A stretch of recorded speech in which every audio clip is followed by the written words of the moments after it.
بسم اللہ الرحمن الرحیم۔ سورہ 3 سورت نمبر 95۔ شروع کرتا ہوں اللہ تعالیٰ کے نام سے جو بڑا مہربان نہایت رحم والا ہے۔ والتین والزیتون، قسم ہے انجیر کی اور زیتون کی۔ وطور سینین، اور طور سینین کی۔ وهذا البلد الامین، اور اس امن والے شہر کی۔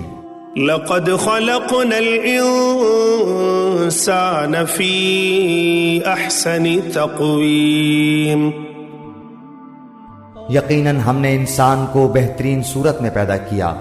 ثم رددناه اسفل سافلین، پھر اسے نیچوں سے نیچا کر دیا۔ إلا الذين آمنوا وعملوا الصالحات فلهم أجر غير ممنون، لیکن جو لوگ ایمان لائے اور پھر نیک عمل کیے تو ان کے لیے ایسا اجر ہے جو کبھی ختم نہ ہوگا۔ فما يكذبك بعد بالدين، پس تجھے اب روز جزا کے جھٹلانے پر کون سی چیز آمادہ کرتی ہے؟ أليس الله بأحكم الحاكمين، کیا اللہ تعالیٰ سب حاکموں کا حاکم نہیں ہے؟